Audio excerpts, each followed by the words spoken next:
Welcome to another Sales Wisdom Pod. We have Mafalda Johansson with us. She is Director of Biz Dev at Wonderway. So we're going to talk about sales. She's also a member at Rev Genius, like a bunch of friends and folks that I talk to.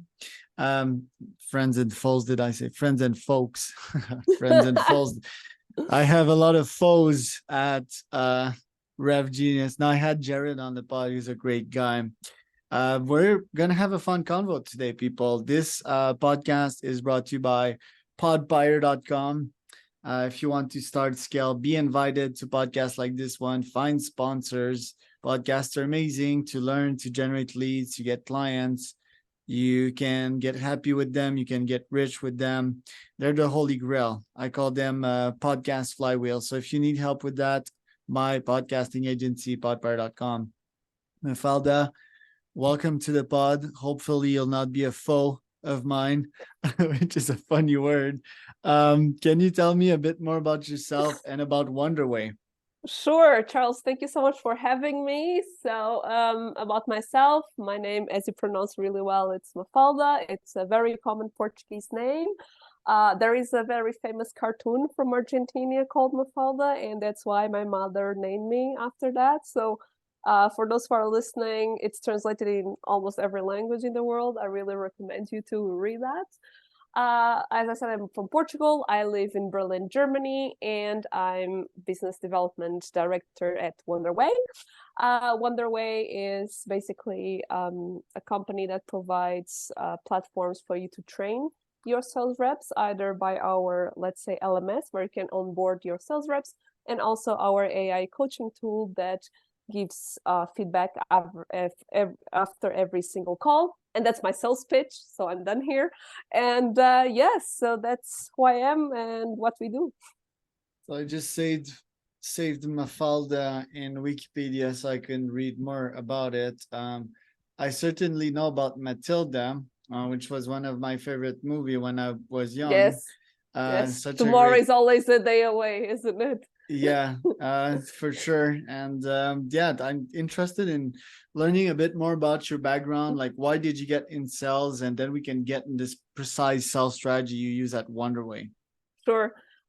So I think how I got into sales is like how everyone gets into sales, which is we don't know what to do. Hey, they got me this job. I'm going to do this because I have no other choice and I have to pay my bills. So that's how I got my first sales jobs back in the United States. So I did my master in the States. Then I got 1 year working visa because I didn't have any work experience and I wasn't a visa. No one would hire me. And this company that was like 100% commission, they were like, hey, we can give you a job. You speak Portuguese. We sell into Latin American markets. Portuguese, Spanish, same thing, right? I'm like, no, not same thing, but I need a job. So there you go. And so they took me because it was 100% commission. So they wouldn't spend any money on me, right? It was no risk. If I wouldn't sell, they wouldn't pay me anyway. So why not? So I was like, they gave me 1 afternoon training. That was all I got. So I was selling in a language that at the time I wouldn't speak. Now I'm very fluent in Spanish because when you have to pay your bills, you suddenly learn the language. But at the time I wouldn't speak Spanish. I would like speak Portuñol, like Portuguese with a Spanish accent. I had 1 afternoon training and I was working 100% sales, but it worked out somehow. And that's how I started my sales career.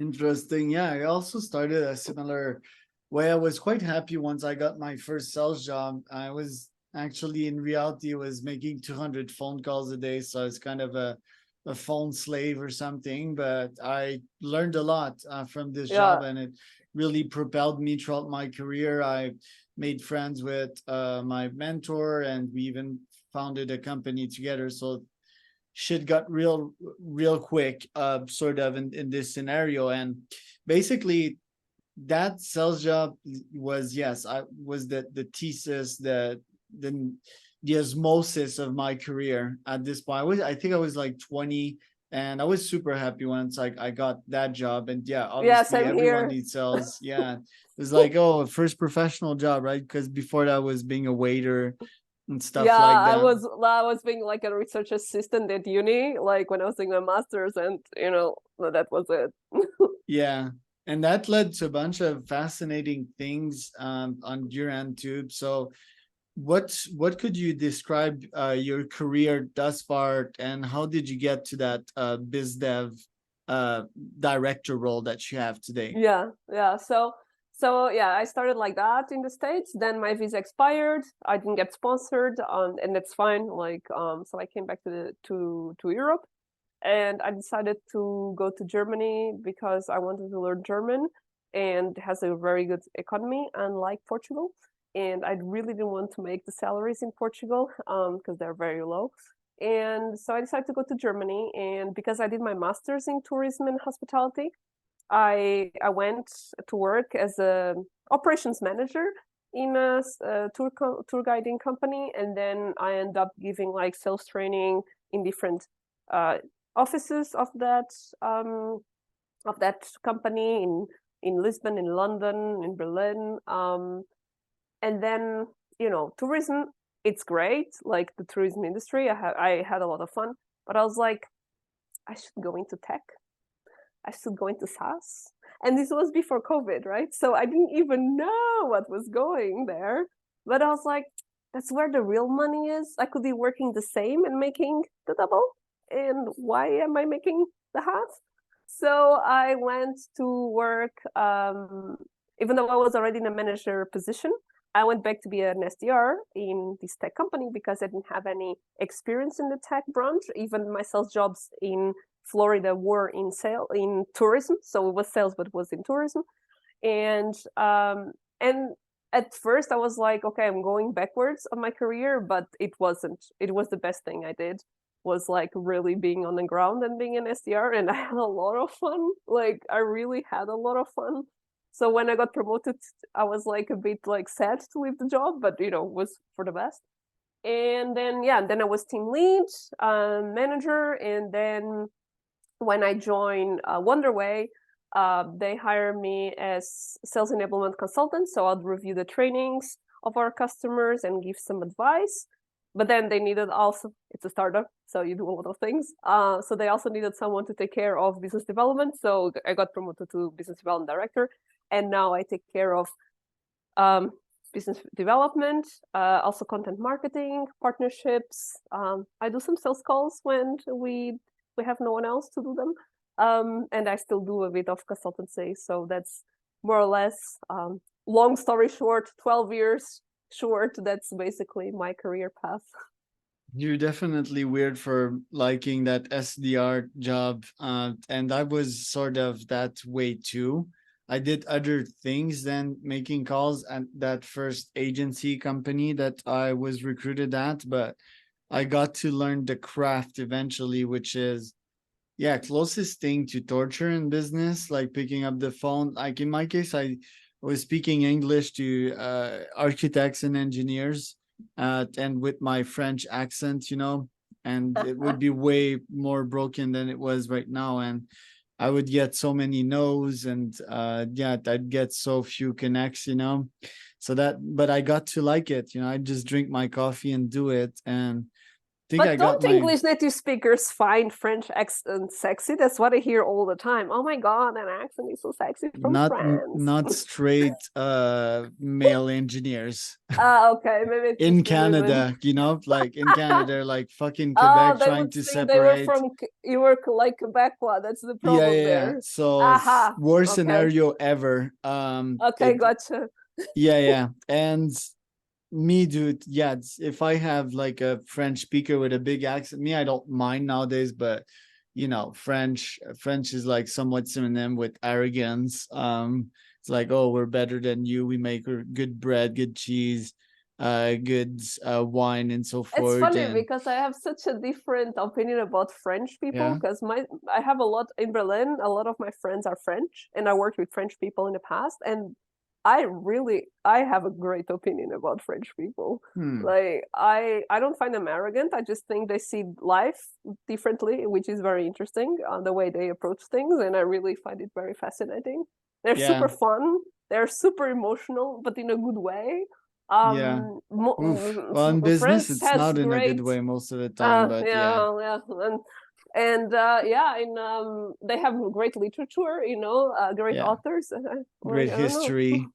Yeah. They were pretty They are bad the at pillar war of post democracy Napoleon. in Europe, like Yeah, yeah. Well, the culture is amazing in France. That's for sure. And the world wouldn't be the same without oh our yeah, French friends.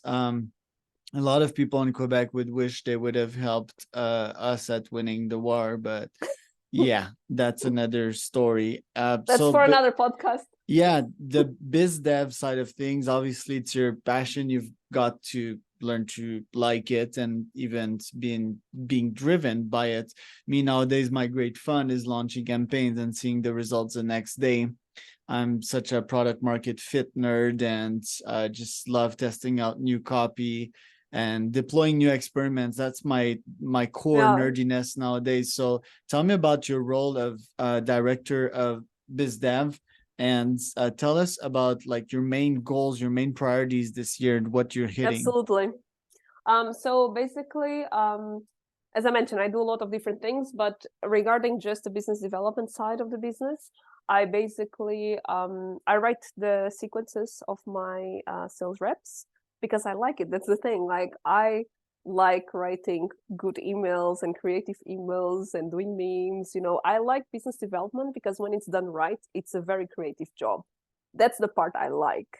And because I'm a very creative person and I love writing, actually my wish when I was a teenager would do a bachelor in linguistics or Portuguese literature, but I wanted money, so I went to business school. And so I get to, apply my creative side into emails and drive results from that. So I write the sequences, I tweak the emails when my business development reps they have any questions. I do my one-on-ones, I do coaching. So I help them with objection handling when they get ghosted. So I review every week what they're doing, and obviously then check out the metrics and stuff. What my focus is for the rest of the year is, as I mentioned, we started to be an LMS for sales to onboard and continuously train reps. But then with the surge of AI and ChatGPT, we use that in our favor to create this new AI tool that I mentioned at the beginning.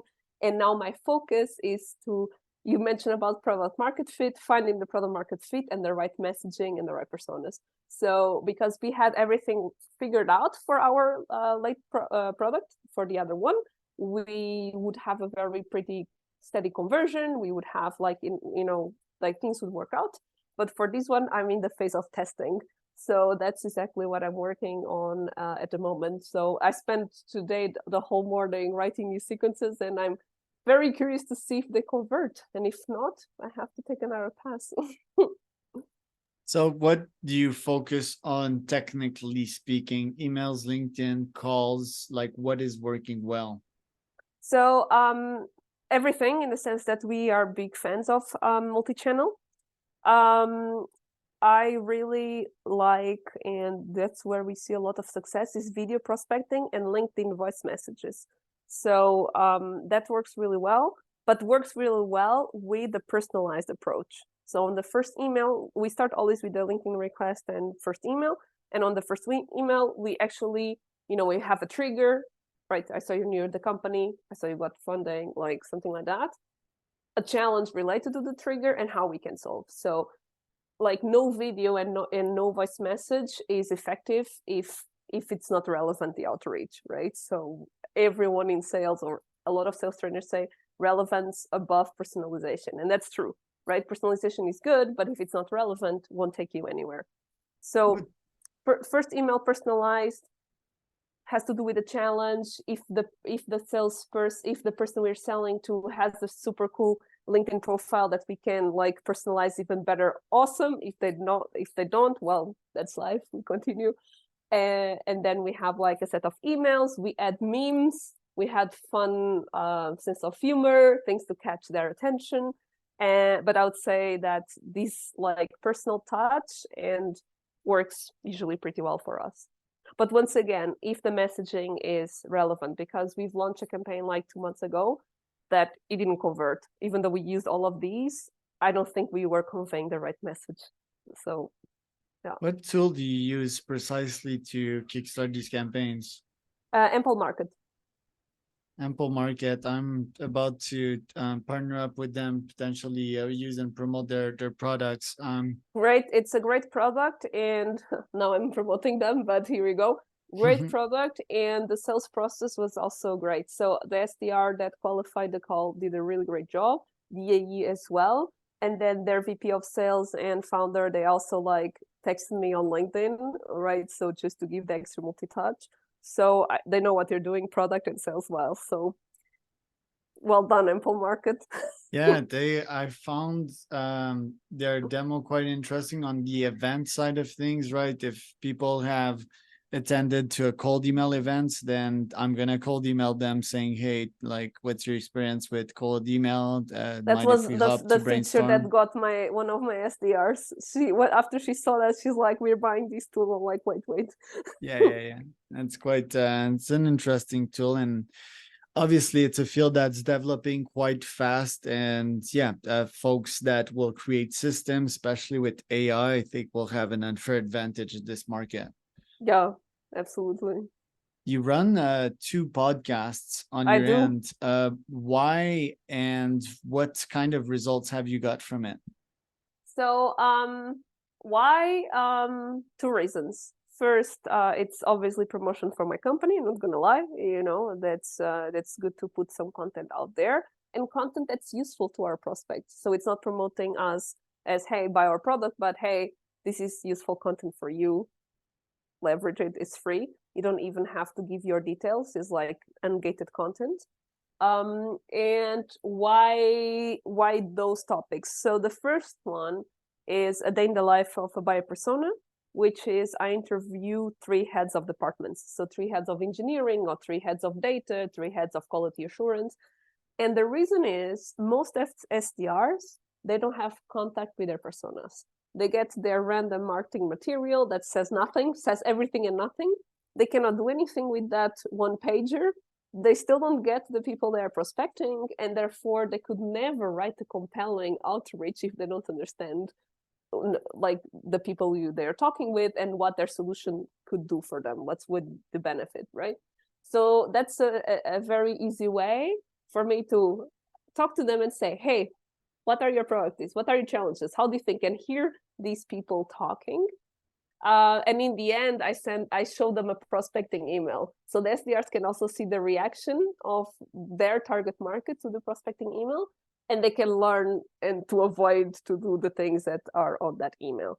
So that's basically, I saw there are a lot of podcasts about sales, and there are a lot of good ones, but I never saw one that's talking to the buyer personas. So I saw the market whole there, if you want to see it that way.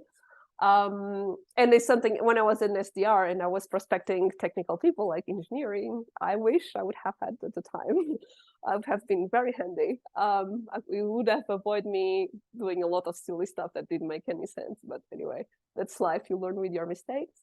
And the second one is another one that's very common mistakes that I see in sales training. So I review a lot of onboardings and trainings for my clients. I've had terrible onboardings in the past. And if you have a bad onboarding, no wonder your salespeople won't close deals or won't book meetings. It's a luck if they do, even though they had a bad onboarding. Usually they go after and they, learn themselves after work, which is what I did. So basically, I invite guests to mention 3 sales training mistakes. It's very short, and that's the goal. Is time is limited, so I want people to just listen for 15 minutes and learn 3 things that they shouldn't be doing, and that's basically my other podcast. How do you pick your guests, and how do you ask them the right questions to make it entertaining and educating for the listeners? That's a great question. So for the first one, the buyer persona, I look for guests with the title head of engineering, let's say, and then I prospect them. So I try to convince them to talk about it in my podcast. I always make sure I have at least one woman, because I think it's very important to have women represented, especially in more technical roles. And so I always make sure I have some women in the show besides me. That's how I pick them. And then for the sales training dread listens, I pick people who are either sales enablers, head of sales, or sales trainers. So usually those are the main people I have to talk about sales training sins. And so how do I keep it entertaining? Well, first, I hope I keep it entertaining. I'm not sure. That's for my listeners to judge. But for the sales training dreadly sins, I ask first 3 questions that are very like personal, but not so much. So I ask them a fun fact about themselves, what they are snobby about or a pet peeve, and also what they are very bad at. Because people talk a lot about things they are good at, but I want to hear what they are bad at. So that's how I start the podcast. And then I ask them the 3 training mistakes that they want to talk about, and ask them to be like short and sweet. So that's how I keep it entertaining and straight to the point. For the buyer personas, it's not as entertaining. It's a bit more like we go more into the challenge and say priorities, no fun facts, no nothing, because it's a bit more serious, and also and we go deeper more on the more serious part. But I think that the bonus track is basically the email in the end, where they actually talk about what they feel about the email and how they react if they receive that email. So I think that's, if I'll be an SDR, I'll definitely, even if I didn't watch the whole thing, I'll definitely skip to that part and listen. And it's okay. If that's all they need, that's fine. It's quite interesting. I'll give it a listen for sure. So then where can people find out more about you, Mafalda? LinkedIn. I'm not a social media person besides LinkedIn. So I have no Instagram, no TikTok, no nothing. I'm also too old for TikTok, I would say. But LinkedIn, check my podcast, Sales Training Dreadly Scenes, the day in the life of a buyer persona. And that's the best way to communicate with me. There you go. I am Charles Cormier, your host. You can find us at foundrywisdompodcast.com or straight up on YouTube if you pop Founder Wisdom or Sales Wisdom Podcast on YouTube. This podcast has been brought to you by Top Leads, which is my agency. So topleads.agency to generate cold emailed AI systems. So if you want more information on that, on how to generate 100 plus meetings a week, you can go to topleads.agency. That was Mafalda Johansson.